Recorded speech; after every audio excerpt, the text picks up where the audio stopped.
करके मैनेजमेंट से बातचीत करना भी शुरू करते हैं। फेडरल बैंक ने अपने Q3 नतीजे पेश किए हैं और नतीजे अनुमान से बेहतर रहे हैं।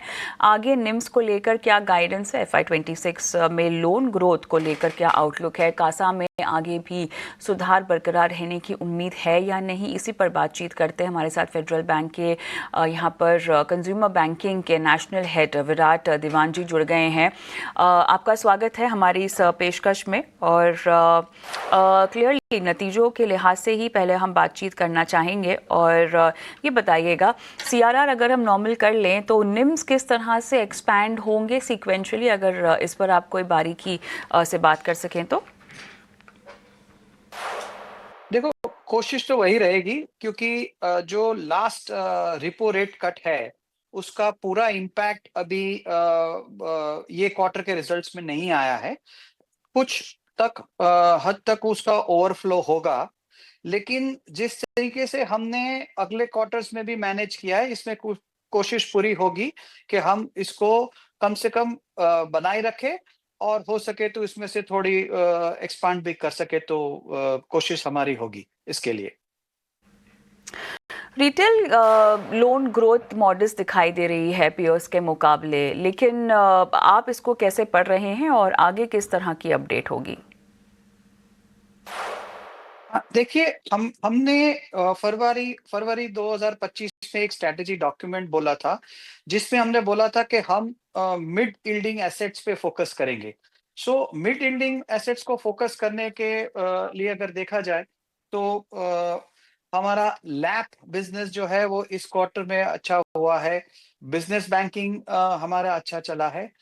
होम लोन के लिए रेट बहुत ही कॉम्पिटिटिव थे, तो वहां पर हमने थोड़ा कर्टेल किया है क्योंकि रेट्स बहुत ही लो पे पीएसयू बैंक्स लेंड कर रहे थे, तो हमने वो वहां पर थोड़ा हाथ टाइट किया हुआ है। लेकिन अगर दूसरा देखा जाए तो गोल्ड लोन हो, कमर्शियल व्हीकल्स हो, वो सब लोन्स में भी हमारा ग्रोथ काफी अच्छा है। तो आगे जाते हुए हम हमारी जो स्ट्रैटेजी है उसको बिल्कुल उसी तरह से एग्जीक्यूट करेंगे कि मिड यील्डिंग एसेट्स है उसमें हमारा बुक बढ़े और इससे हमको थोड़ा रेट का जो मार्जिन का प्रेशर है वो भी कम हो जाए। लेकिन अगला सवाल यहाँ पर कासा इम्प्रूवमेंट को लेकर है, काफ़ी सिग्निफिकेंट डेवलपमेंट, लेकिन ये कितना सस्टेनेबल होगा, ये अब सवाल खड़े करता है। देखो, ये इसके अंदर अगर देखा जाए तो हमारा एवरेज कासा ग्रोथ रेट भी अच्छा है। तो हमने स्ट्रक्चरली जो बिल्ड किया है आज की तारीख में, हमारा नेटवर्क जो पूरे इंडिया में स्प्रेड है और वहां से नए कस्टमर का एक्विजिशन की रेट भी काफी बड़ा है। तो उसे देखा जाए तो हम कासा के लिए कॉन्फिडेंट है कि हमारा इस तरीके का जो ग्रोथ रेट है वो बरकरार रहेगा। माइक्रो फाइनेंस सेक्टर में अगर हम देखें तो कोई रिवाइवल दिखाई दे रहा है? क्रेडिट कॉस्ट क्योंकि नीचे आ रही है, तो रिवाइवल किस हद तक होगा और आगे की ट्रैजेक्टरी क्या होगी? अगर देखा जाए तो एमएफआई में मैं रिवाइवल तो नहीं कहूंगा, लेकिन वो जो लॉस सिचुएशन थी वो मई में एकदम पीक पे थी। अगर हमारा पोर्टफोलियो देखा जाए तो मई में वो सबसे पीक पे थी, उसके बाद हर एक महीने में कम होती जा रही है और अभी उसको ग्रो करने के लिए शायद एक्सेलेरेटर पे पैर दबाने से पहले एक क्वार्टर लगेगा।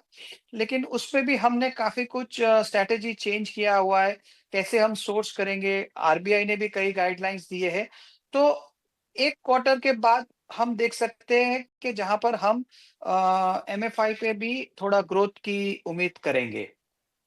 जबकि क्रेडिट कॉस्ट का सवाल है, तो आपने देखा होगा कि हर क्वार्टर में हमारा क्रेडिट कॉस्ट कम होते जा रहा है। हमने साल के शुरू में गाइडेंस दिया था कि हम 55 से 60 के बीच में रहेंगे। तो अभी भी हमको ये पूरा कॉन्फिडेंस है कि हम ईयर एंड में भी ये लिमिट जो हमने दिया है 50-55 के बीच में हमारा क्रेडिट कॉस्ट रहेगा। लोन ग्रोथ की बात करते हैं और साथ ही निम गाइडेंस भी अगर हमें समझना हो FY27 के लिए, तो आप क्या नंबर दे सकते हैं? देखो, लोन ग्रोथ के लिए हमने रहा जो फोकस सेगमेंट्स है, जो यो लो यील्डिंग एसेट्स का जो हमारा फोकस एरिया है, जैसे कि लैप है, कमर्शियल व्हीकल्स है, गोल्ड लोन है, बिजनेस बैंकिंग है, उसमें हम मिड टीन्स में ग्रोथ रेट की उम्मीद रखते हैं और हमें कॉन्फिडेंस है कि हम इसको इतना कर पाएंगे। निम के लिए जो मैंने शुरू में कहा, हमारी कोशिश पूरी होगी कि इसको हम बरकरार करके रखें या थोड़ा बहुत इंक्रीज करें। लेकिन एक चीज हमें ध्यान में रखनी चाहिए, क्योंकि वो जो लास्ट रिपो कट है, उसका पूरा इम्पैक्ट अभी तक दिसंबर वाले क्वार्टर में नहीं आया है, जो अगले क्वार्टर में आएगा। और ये सब हम नीम की जो बात करें विद एन अजम्पशन के एक और रेट कट नहीं होगा।